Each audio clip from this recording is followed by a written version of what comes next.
Et gloire au Seigneur, nous allons poursuivre notre enseignement sur le cœur pur et nous allons lire notre passage de base dans l'Évangile selon Matthieu.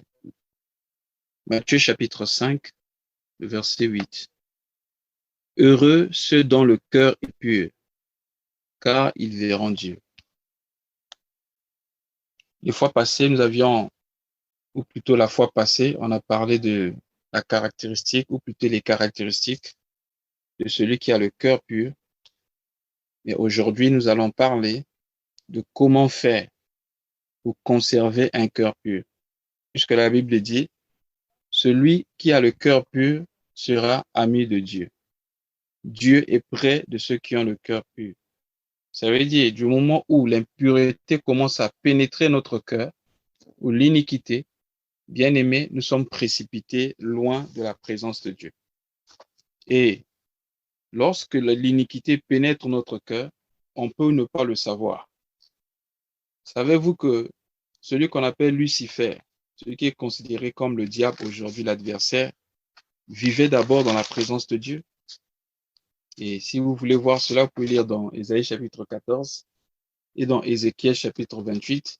La Bible parle de lui, disant qu'il vivait dans l'Éden, dans le jardin de Dieu, jusqu'à ce que l'iniquité fût trouvée dans son cœur. C'est lorsque l'orgueil pénétra son cœur qu'il fut précipité loin de la présence de Dieu. Bon, je vais juste lire Ézéchiel 28. Ézéchiel 28, je vais prendre du verset 14 jusqu'au verset 17. Il est écrit, tu étais un chérubin protecteur aux ailes déployées. Je t'avais placé et tu étais sur la montagne sainte de Dieu. Tu marchais au milieu des pierres étincelantes. Tu as été intègre, écoutez bien, tu as été intègre dans toutes tes voies, depuis le jour où tu fus créé, jusqu'à celui où l'iniquité a été trouvée chez toi. Par la grandeur de ton commerce, tu as été rempli de violence et tu as péché. Je te précipite de la montagne de Dieu. Je te fais disparaître, chérubin protecteur, du milieu des pierres étincelantes. Regardez bien le verset 17. Ton cœur s'est élevé à cause de ta beauté et tu as corrompu ta sagesse par ton éclat. Je te jette par terre, je te livre au spectacle au roi. Bien-aimé, ceci s'est passé avant la création du monde, avant la création de la terre. Cet ange vivait dans la présence du Père, dans l'Éden de Dieu, dans la présence de Dieu. Mais il a été précipité loin de Dieu à cause de l'orgueil. La fois passée, nous avions dit, l'humilité attire la présence de Dieu. Parce que Dieu est près de ceux qui sont humbles. La Bible dit, Dieu fait grâce aux humbles, mais il résiste ou il repousse les orgueilleux. Il était humble. Mais dès que l'iniquité, l'orgueil est rentré dans son cœur, c'est comme ça qu'il a été précipité loin de la présence de Dieu. Et le Seigneur Jésus-Christ nous montre comment l'homme peut être rejeté ou éjecté loin de la présence de Dieu à cause de l'orgueil. Lorsque les disciples sont venus pour lui faire le rapport de leur mission dans Luc chapitre 10, il dit, je voyais Satan tomber du ciel. Luc 10, je crois, le verset 18 là-bas. Il dit, je voyais Satan tomber du ciel comme un éclair. Vous savez, l'éclair passe très vite. Donc, c'est comme ça que Dieu va nous éjecter de sa présence si nous permettons à l'orgueil de pénétrer notre cœur ou de rendre notre cœur impur. Alors, comment faire pour avoir un cœur pur? Parce que le cœur pur, c'est une condition sine qua non, bien aimé, pour être toujours dans la présence de Dieu. Parce que l'ami de Dieu, c'est celui qui a le cœur pur. Alors, comment devons-nous faire pour conserver le cœur pur? Nous allons prendre comme personnage de base Joseph. Nous allons parler un peu de cet homme, Joseph. Nous allons voir comment Joseph avait fait pour conserver son cœur pur devant l'Éternel. Premièrement, parlant de Joseph, Joseph, c'était le premier fils de Rachel. En effet, lorsque Jacob était allé chez Laban, Jacob voulait de Rachel parce qu'il trouvait que Rachel était belle de visage. Mais Laban avait pensé qu'il était important de lui donner Léa parce que, selon leur coutume, on ne donnait pas la petite sœur en mariage avant la grande sœur. Alors, Laban va donner Léa à Jacob et il dit à Jacob, si tu veux de Rachel, tu dois travailler 7 ans encore pour prendre Rachel en mariage. Et Jacob a travaillé pendant 7 ans. Malheureusement, l'Éternel avait rendu Rachel stérile. Et c'est quelques années plus tard que Dieu va donner la capacité de concevoir à Rachel, que Rachel va mettre au monde Joseph. Donc, Rachel n'avait que 2 enfants. Il y avait Joseph et son deuxième fils, c'était Benjamin, qu'elle avait mis au monde. Et Benjamin n'a pas connu sa mère parce que c'est quand elle mettait au monde que finalement elle avait rendu là. Donc, bien aimé dans le Seigneur, Joseph, c'est l'enfant qu'Israël avait eu dans sa vieillesse. Et la Bible dit que Israël ou Jacob aimait beaucoup Joseph. Hein? Genèse chapitre 37, verset 3. Israël aimait Joseph plus que tous ses autres fils parce qu'il avait eu dans sa vieillesse. Et il lui fit une tunique de plusieurs couleurs. Et on dit à cause de cela, ses frères les prirent en haine. Donc les frères de Joseph n'aimaient pas trop Joseph à cause de la jalousie.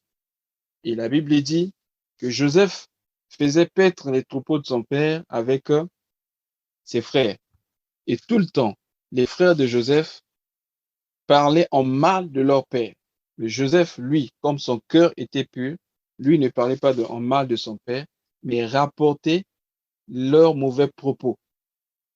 Et la Bible dit, lorsqu'il a eu des songes, lorsqu'il a fait des songes qui montraient qu'il devait être élevé au-dessus de ses frères, ces songes-là les poussèrent encore ses frères à le haïr davantage. Mais la Bible dit ceci au verset 12 de Genèse 37, que les frères de Joseph étant allés à Sichem pour faire paître les troupeaux de leur père, Israël dit à Joseph, tes frères ne font-ils pas paître les troupeaux à Sichem? Viens, je veux t'envoyer vers eux. Il répondit, mais voici. Israël lui dit, va, je te prie, vois si tes frères sont en bonne santé et si le troupeau est en bon état, et tu m'en rapporteras des nouvelles. Et c'est comme ça que Joseph était parti. Maintenant, lorsque Joseph arriva vers ses frères, parce que ses frères étaient envoyés à Sichem, mais finalement, lorsque il est parti, il les trouva à Dothan. La Bible dit ceci, au verset 19. Ils dirent l'un à l'autre, voici le faiseur de songes qui arrive.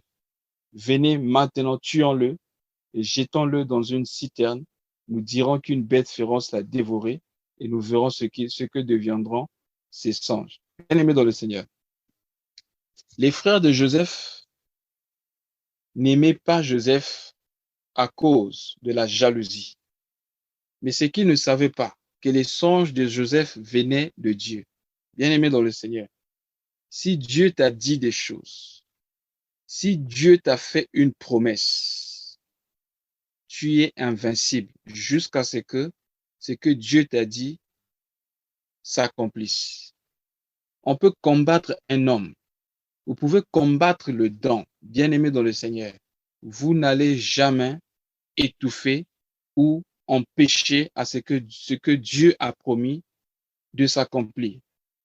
Parce que Dieu n'est pas un homme pour mentir, ni le Fils de l'homme pour se repentir. Lorsqu'il fait une promesse à une personne, Dieu veille sur sa parole pour l'accomplir. Ils ont jeté Joseph dans un trou. Mais ce que je veux dire ici, par rapport au cœur pur, on dit que Joseph était allé vers ses frères. Qu'est-ce qu'on constate? Il est parti vers ses frères. Il n'avait même pas soupçonné le mal dans la vie de leurs frères, de la vie de ses frères. Pourquoi?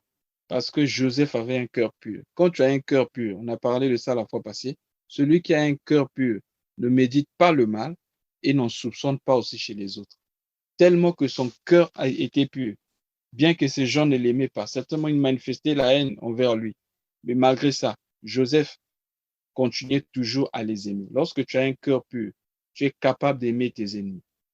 Tu es capable d'aimer ceux qui te persécutent et ceux qui te haïssent. Voilà, bien aimé, le cœur pur.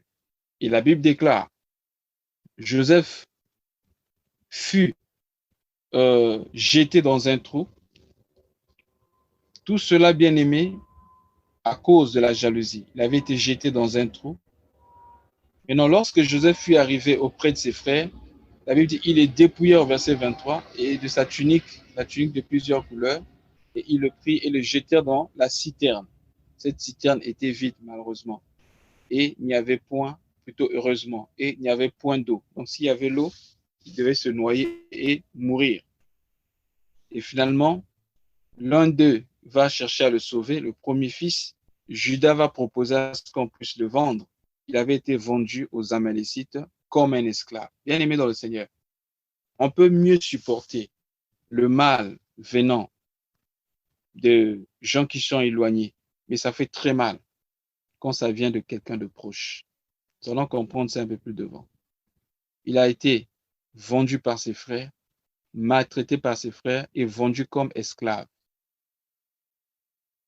Et la Bible dit, finalement, vendu comme esclave, on l'a pris. Je ne sais pas comment je dois se présenter en ce moment-là, mais les Ismaélites qui avaient l'habitude, puisqu'à l'époque, les gens achetaient et vendaient des esclaves, Joseph était devenu comme une marchandise. Bien aimé. À cette époque, pour ceux qui voyaient Joseph, ils voyaient une marchandise qu'on partait vendre en Égypte. Mais le ciel voyait autre chose. Le ciel voyait un premier ministre qui partait prendre sa place. Tu n'es pas ce que les hommes disent que tu es. Tu n'es même pas ce que toi tu dis que tu es toi-même, mais tu es ce que Dieu dit que tu es. Les regards des hommes ne doivent pas t'influencer, mais contente-toi de ce que Dieu dit de toi. Et Dieu ne considère pas notre vie en fonction de ce que nous sommes aujourd'hui, mais Dieu appelle notre vie en fonction de ce que nous serons demain. Vous vous souvenez de comment on l'appelait, Jérubal. Comment on l'appelait, Jérubal, de son nom, c'était Gédéon, voilà. Gédéon, quand l'ange de l'Éternel apparaît à Gédéon, il appelle par vaillant héros. Gédéon dit, mais comment peux-tu m'appeler vaillant héros? Si c'était arrêté là, on devait comprendre. Mais l'ange de l'Éternel avait dit, vaillant héros, l'Éternel est avec toi. Et Gédéon a commencé à expliquer. Il a commencé d'abord à expliquer à l'ange de l'Éternel que c'était impossible qu'il soit vaillant héros. Il a pris le niveau national. Il dit par rapport à la nation, Israël est frappé par ses ennemis. 2. Le niveau familial.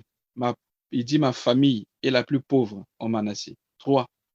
Par rapport à l'emplacement des enfants. Moi, je suis le dernier de ma famille. Donc, il était déstabilisé. Il était bien aimé disqualifié sur tous les plans. Sur le plan national, la nation était disqualifiée. Sur le plan familial, des familles, sa famille était disqualifiée. Et sur le plan bien aimé de la position dans la famille, il était disqualifié. Donc, c'était pour dire qu'il était disqualifié sur tous les plans. Mais bien aimé, je vais t'annoncer quelque chose ce soir. Dieu ne choisit pas ceux qui sont qualifiés, mais Dieu t'appelle et te qualifie. C'est très important. Et Dieu t'appelle en fonction de ce que tu seras demain et non de ce que tu vis maintenant. Voilà pourquoi lorsque quelquefois Dieu nous parle de ce que nous serons, quelquefois c'est très différent de ce que nous sommes maintenant. Ne considère pas ce que tu es maintenant, mais toi considère la parole de Dieu. Dis simplement amen à ce que Dieu a dit. Parce que lui n'est pas un homme pour mentir, ni le fils de l'homme pour se repentir. Il dit, vaillant héros, l'Éternel est avec toi. Parce que Dieu, lorsqu'il nous parle, il nous parle par rapport à notre futur, non pas par rapport à notre présent. Et finalement, qu'est-ce que nous constatons? Joseph est parti en Égypte. Quand il arrive en Égypte, malgré qu'il avait été trahi par ses frères, malgré la trahison, Joseph avait été resté intègre. L'intégrité était toujours dans le cœur de Joseph. Dans Genèse chapitre 39, on constate que Joseph, quand il arrive chez Potiphar, il travaillait et sa façon de travailler tellement qu'il était intègre. La Bible dit qu'il trouva grâce auprès de son maître. Qu'est-ce qui va se passer? Joseph était tellement intègre que son maître lui confia toute sa maison sans crainte, parce qu'il a vu l'intégrité. Il constata que l'Éternel était avec lui. Bien-aimé dans le Seigneur, quand Dieu est avec toi, le problème, ce n'est pas ce qui t'entoure. Souvenez-vous, je vous parlais tout à l'heure de Gédéon. Et Gédéon dit à l'ange de l'Éternel, avec quoi délivrerai-je Israël? Parce que certainement, il avait lu Moïse, parce qu'il a dit à l'ange de l'Éternel, où sont les œuvres, les miracles que nous ont racontés nos pères, qui qui étaient délivrés de l'Égypte? Nos pères nous racontaient comment Dieu avait délivré, nous racontait comment Dieu avait délivré, les avait délivrés en Égypte. Mais où sont ces miracles aujourd'hui? Avec quoi? Parce que certainement leur père leur avait dit que Moïse avait un bâton. Bien-aimé dans le Seigneur, Dieu a plusieurs façons de faire. Si au temps de Moïse, il utilisait un bâton pour délivrer un peuple, au temps de David, ce n'est pas un bâton, c'est une pierre. Et à ton temps, bien-aimé, ça sera peut-être autre chose. Le plus important, ce n'est pas la chose que tu utilises pour faire l'œuvre de Dieu, mais c'est celui qui marque ou qui marche avec toi. Moïse a dit, je vais vers ce peuple, mais si ce peuple me demande, qu'est-ce que je vais répondre? Il dit, va, je serai avec toi, ceci te servira de signe. Donc, notre victoire ne dépend pas de ce que nous avons. Voilà pourquoi notre foi ne doit pas être basée sur des choses. Hein, j'ai vu des gens avoir foi sur l'huile, sur un bâton, un mouchoir qu'on donne, le chapelet, toutes ces choses. Dieu n'habite pas le temple fait des mains d'hommes. Mais notre foi doit être sur Dieu. Même pas sur la. J'ai même vu des gens avoir foi sur la prière ou sur le jeûne. Si je fais le jeûne, je verrai que Dieu va faire ceci. Si je fais la prière, si je dors pas la nuit, si je fais une veille de prière, certainement ça va marcher. Bien aimé dans le Seigneur, c'est bien de veiller la nuit en prière, c'est bien de jeûner, c'est bien de prier. Mais bien aimé, notre foi doit être basée sur Dieu et sur Dieu seul. Donc Joseph travaillait dans la maison de Potiphar. Il avait un cœur tellement pur et la pureté de son cœur attira son maître. Et qu'est-ce qui se passa? Comme son maître Potiphar avait une femme, une mauvaise femme, qui était remplie d'esprit d'impudicité, alors cette femme va commencer à aimer Joseph. Et la Bible dit, je vais lire ça, c'est là que nous allons aussi voir un certain nombre de principes par rapport à la pureté du cœur. Je vais prendre du verset 7 jusqu'au verset 9. Après ces choses, il arriva que la femme de son maître porta les yeux sur Joseph et dit, couche avec moi. Il refusa et dit à la femme de son maître, voici mon maître ne prend avec moi connaissance de rien dans la maison. Ça veut dire que son maître lui avait laissé la charge de tout. Mais il a remis entre mes mains tout ce qui lui appartient et il n'est pas plus grand que moi dans cette maison. Et il ne m'a rien interdit excepté toi, parce que tu es sa femme. Comment ferais-je aussi un aussi grand péché, un aussi grand mal, et pécherais-je contre Dieu? Quoiqu'elle parlait tous les jours à Joseph, il refusa de coucher auprès d'elle et d'être avec elle. Arrêtez-nous d'abord là. J'ai lu jusqu'au verset 10. Qu'est-ce que nous constatons? Joseph dit, comment ferais un aussi grand mal et pécherais-je contre Dieu? Bien-aimé dans le Seigneur, voici comment conserver un cœur pur. Lorsque nous avons un cœur pur, notre vision de la crainte de Dieu est différente. Il y a deux sortes de crainte de Dieu, en effet. Il y a la crainte d'être frappé par Dieu ou la crainte de frapper Dieu. Je m'explique. Certains craignent Dieu parce qu'ils ont peur qu'en désobéissant, que les affaires tombent parce que se sont prêchés comme ça. Ah, si tu ne crains pas Dieu, les affaires vont tomber. Si tu ne crains pas Dieu, ta vie va aller mal, etc. Donc, tu as peur de Dieu ou tu crains Dieu parce que tu as peur de te retrouver dans le malheur. Mais la crainte de Joseph, c'était la crainte de frapper Dieu, c'est-à-dire la crainte d'attrister le cœur de Dieu, que Dieu soit attristé. Pas que je crains parce que j'ai peur que Dieu me frappe ou que Dieu m'envoie en enfer, ou encore que les choses ne marchent pas bien, et je crains parce que je ne veux pas que le cœur de Dieu soit attristé. Lorsqu'on a un cœur pur, on ne craint pas Dieu parce qu'on a peur d'être frappé, mais on craint Dieu de la deuxième crainte, c'est-à-dire on craint d'attrister le cœur de Dieu. Dans le livre de Éphésiens 4, verset 30, la Bible dit, n'attristez pas le Saint-Esprit de Dieu, car le Saint-Esprit vous a été donné comme gage, comme marque, comme un sceau pour le jour de votre rédemption. Donc, lorsqu'on a un cœur pur, on évite d'attrister Dieu. On craint d'attrister le Seigneur. Bien aimé, si nous développons ce type ce type de crainte dans notre vie, il nous sera difficile de pécher. Parce que souvent, les gens avant de pécher, ils regardent à gauche et à droite. S'il y a un frère qui le suit ou encore s'il y a un frère à côté. Bien aimé, prochainement, avant de pécher, de regarder à gauche et à droite, regarde au ciel. Tu sauras que celui qui est au ciel voit tout. Et tu comprendras que tu ne dois pas pécher parce que la Bible dit, lorsque nous péchons, nous crucifions Christ pour une deuxième fois. Et c'est ce type de crainte que nous devons développer. Et cela est donné à ceux qui ont le cœur pur. Bien aimé, quand tu as le cœur pur, tu évites le péché. Tu fuis même loin du péché. La Bible dit, il y a deux choses annoncées dans la Bible que nous devant lesquelles nous devons fuir. La Bible dit, fuyez l'idolâtrie. Deuxièmement, fuyez l'impudicité. Regardez le secret de Joseph. On dit que, quoi qu'elle parlait tous les jours, bien aimé, tous les jours, cette femme venait, la tentation était là. Tous les jours, elle venait vers Joseph. Mais que faisait Joseph? La Bible dit, Joseph refusa de coucher auprès d'elle et d'être avec elle. Voilà le problème. D'être avec elle signifie passer du temps avec elle. Parce que, bien aimé, avant de tomber soit dans l'adultère, dans l'impudicité, il y a toujours un processus. Ce processus est révélé dans le livre de Jacques. Dans Jacques chapitre 1, verset 13 à 15, il est écrit, bien aimé, si quelqu'un parmi vous est tenté, qu'il ne dise pas que c'est Dieu qui me tente. Je vais dire ça un peu. Jacques chapitre 1, verset 13 à 15, il est écrit que personne, lorsqu'il est tenté, ne dit c'est Dieu qui me tente, car Dieu ne peut être tenté par le mal et il ne tente lui-même personne. Mais chacun est tenté quand il est attiré et amorcé par sa propre convoitise. Puis la convoitise, lorsqu'elle a conçu, enfante le péché, et le péché, étant consommé, produit la mort.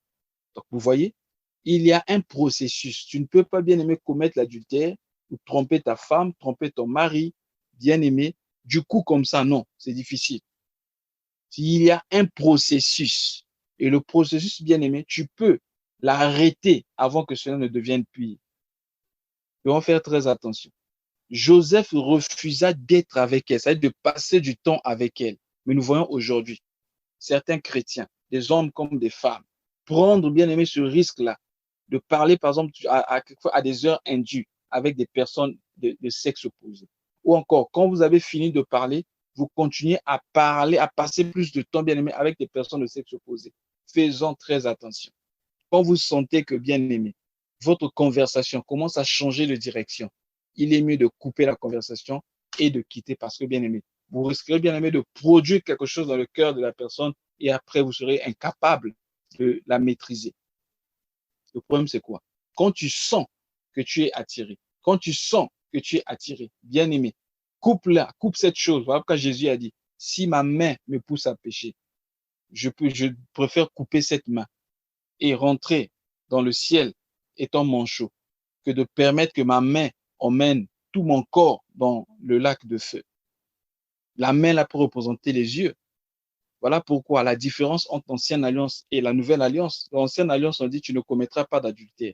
Mais dans la nouvelle alliance, on dit si tu regardes simplement une femme pour la convoiter, tu as commis adultère avec elle. Le diable, bien aimé, lorsqu'il te tente, ne dira pas je suis en train de te tenter. Il te montrera une femme. Il dit dis seulement bonjour. Bien aimé. Quelquefois, ce n'est pas un bonjour simple. Mais après, demande son numéro de téléphone. Oh non, c'est juste un bonjour. Bien aimé. Quand tu sens que ton cœur commence à être attiré par quelqu'un d'autre que ta femme, oh, c'est l'appréciation. Tu sens le désir de parler avec la femme, surtout avec les réseaux sociaux aujourd'hui, que ce soit Facebook, WhatsApp, etc. Tu sens bien aimé quelque chose te pousser vers un sexe opposé, quelqu'un d'autre bien aimé. susceptible, bien-aimé, de te faire tomber. Fais attention. Fuyez l'impudicité.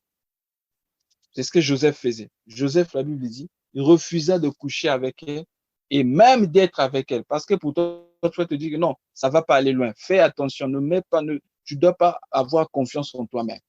Reconnais que tout homme est faible, bien aimé. Tout homme est faible, même David. Regardez David. Pourquoi David est tombé dans le péché? Au lieu d'être en guerre, il est resté. Il a vu une femme qui se lavait. Il a pris du temps. Lorsqu'il est tombé dans l'adultère avec Bathsheba, il a vu une femme de loin. Il a même demandé, c'est la femme on a dit, c'est la femme du riz. Allez prendre cette femme. Vous voyez, il y a tout un processus. Or, s'il regardait, il pouvait dire, je refuse de regarder, je rentre rapidement dans la maison parce que c'est dangereux. David allait être sauvé. David devait être épargné. Mais qu'est-ce que nous faisons? Tu regardes, tu continues à regarder. Bien aimé, avec les réseaux sociaux aujourd'hui, il y a quelquefois des images obscènes, des images très bien aimées, proches des images pornographiques qui sont envoyées. Ce sont des sémences. Quand tu regardes ces images-là, bien aimé dans le Seigneur, ça produit forcément quelque chose en toi. Et cette chose-là te poussera certainement à l'impudicité sans que tu ne le saches. Tu peux refuser de voir les images. Parce que notre temps est caractérisé par deux choses, le temps de Noé et de l'autre. C'était quoi?